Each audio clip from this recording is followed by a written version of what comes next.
उन्हीं के पास check check बढ़िया, अकेले चेक से भी नौकरी नहीं मिलती, चेक भी चाहिए। कितने लोगों को डायरेक्ट डेली या दूसरे चौथे दिन आपकी मुख्यमंत्री से बात होती है? कितने लोगों की होती है? अच्छा, किसी केंद्रीय मंत्री से होती होगी? अभी हमारे अनूपगढ़ में मेरे मित्र हैं, वो पुराने हमारे मतलब कानून मंत्री बने हैं, अर्जुन राम जी मेघवाल, केंद्र में कानून मंत्री, वो घर पे आके गए हैं।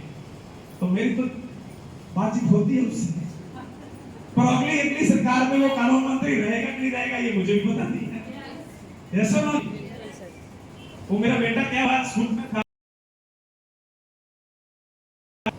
तो वो मेरा बेटा उनको सम्मानित करने में उनकी ड्यूटी कहीं लगी हुई थी, तो बोला पापा वो इतने बड़े मंत्री हैं, मेरे को तो आज पता चला, परसों अपने घर पे आए थे।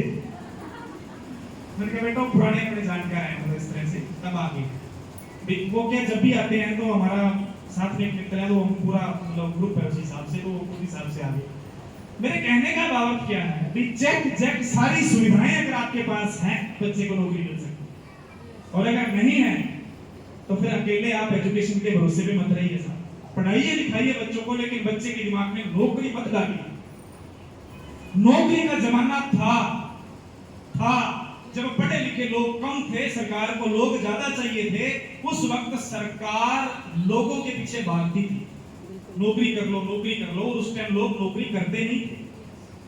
आज से 50 साल पहले उस टाइम एक हमारे देश में कहावत होती थी, उत्तम खेती मध्यम व्यापार बेकार काम नौकरी।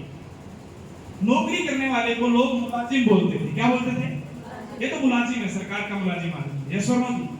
और सुबह 10 से 5 कोई भी बंद के नौकरी नहीं करना चाहता था, क्योंकि सब उस टाइम जो है ना, उस टाइम खर्चे होते ही नहीं थे घरों में, तो सरकार के पास पढ़े लिखे होते नहीं थे, तो सरकार क्या दौड़ती थी गांव में शहरों में, और ऐसे सीधी वैकेंसी निकाल देती थी कि आप शरीर से ठीक हो, फौज में आ जाओ।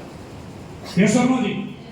आप हिसाब किताब में ठीक हो, 3 पढ़े हो कोई बात नहीं, पटवारी लग जाओ,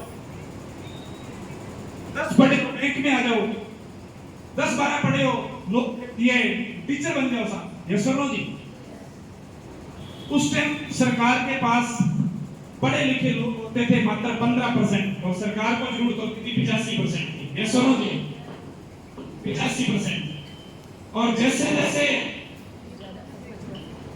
इसका सैलरी चेंज कर दिया, इसका इसमें सैलरी बैठी है, तो सरकार उसके पीछे दौड़ती थी, सरकार दौड़ती थी लोगों के पीछे, लोग नौकरी करते थी। धीरे धीरे वक्त बदला, हमारे गांव में देश में ज्यादा हो गई, और धीरे धीरे वो नौकरियां कम होती गई जैसे जैसे टेक्नोलॉजी बढ़ी। अच्छा, टेक्नोलॉजी बढ़ रही है नहीं बढ़ रही है? आज से 20 साल पहले आपके पास जो 5G फोन